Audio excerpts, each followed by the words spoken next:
बिस्मिल्लाहिर्रहमानिर्रहीम। अस्सलाम वालेकुम नाज़रीन कराम। ईद के बाद ग्रैंड अपोजिशन अलायंस बनते बनते रह गया। बड़ी उम्मीदें वाबस्ता कर रखी थी पीटीआई ने मौलाना फजल रहमान से और दूसरी जमातों से, लेकिन उन्होंने इनको कह दिया है कि हम आपके साथ किसी अलायंस का हिस्सा नहीं बनेंगे।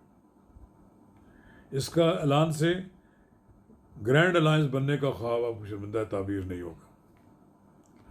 नाज़रीन कराम, कबल से हम आगे बढ़ें, अगर आपने मेरा यूट्यूब चैनल नवाज़ रज़ा के साथ अब तक सब्सक्राइब नहीं किया तो बराए करम फौरी तौर पर सब्सक्राइब करें, लाइक करें और अब आपके साथ शेयर करें और आइकॉन का वो बटन दबाना ना भूलिए कि जब हम वीडियो लोड करें तो सबसे पहले आपको इतला मिले। तो नाज़रीन कराम, पिछले कई दिनों से ये बात चल रही थी कि पीटीआई और जेयूआई की क़यादत के दरमियान मुज़ाकरात हो रहे हैं।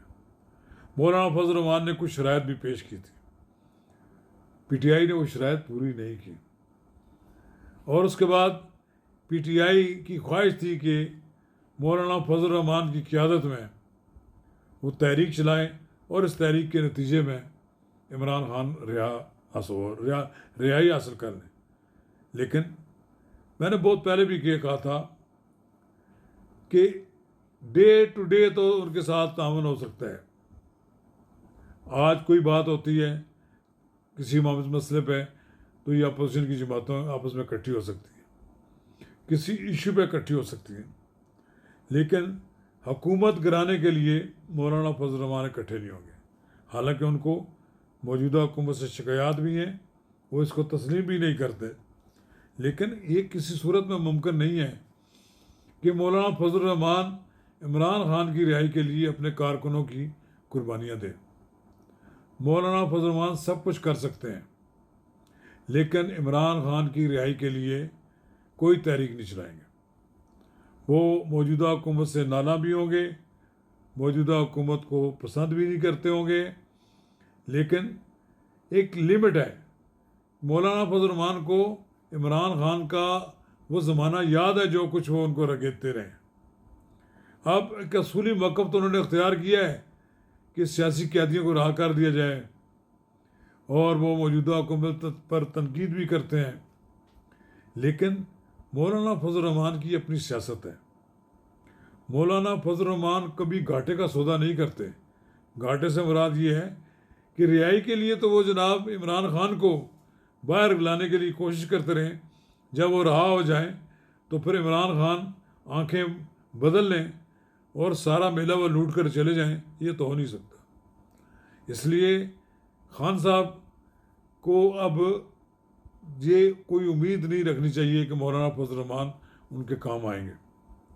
मौलाना फजल रहमान की फुटिंग मौजूद है। मौलाना फजल रहमान की फुटिंग इतनी मजबूत है कि वो चाहें तो एक बड़ा शो कर सकते हैं जहाँ चाहें। अब उन्होंने कराची में गज़ाबा किया, एक तरफ जमात इस्लामी का इज्तिमा था, दूसरी तरफ मौलाना फजल रहमान का, दोनों तरफ बड़े इज्तिमा थे। इसलिए जहाँ भी जिस जगह भी मौलाना फजल रहमान कॉल देते हैं तो वहाँ उनके मकतबा फ़िक्र के हामी दीनी मदारस की तमाम तलबा पहुँच जाते हैं। तो बड़ी ताकत उनके साथ है। हज़ारों मसाजिद उनके साथ मुंसलिक हैं और जब चाहते हैं बड़े से बड़ा शो कर सकते हैं।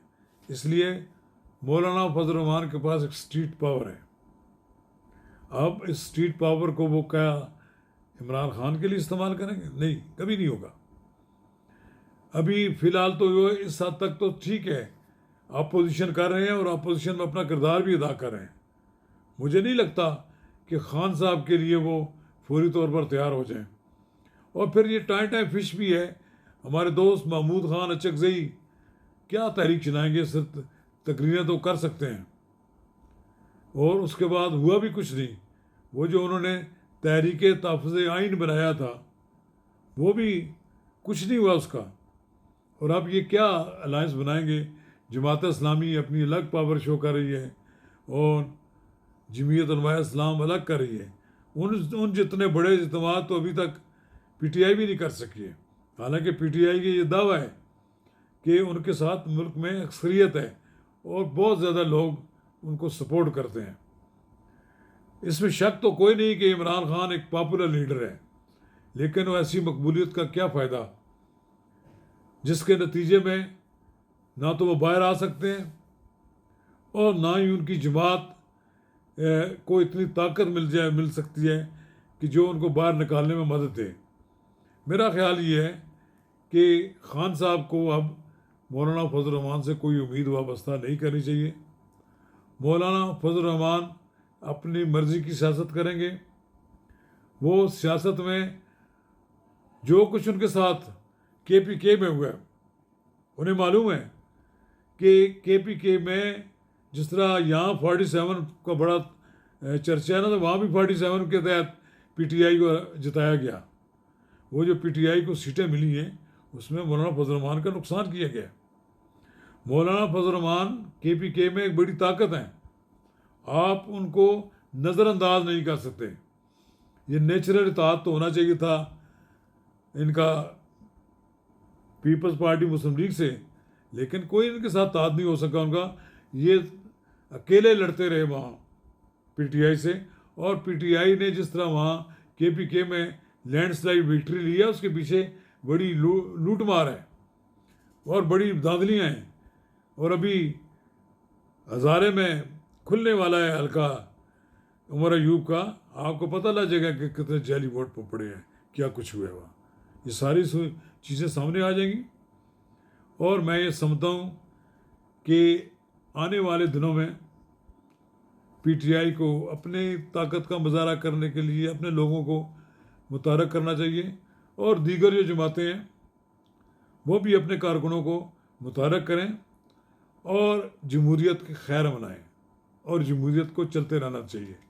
ये उसी सूरत में मुमकिन है कि जब सब मिलजुल कर एक दूसरे को बर्दाश्त करेंगे और हुकूमत और अपोजिशन के दरमियान वर्किंग रिलेशंस पैदा होंगे तो कोई मुस्बत नतीजा बरामद हो जाएगा।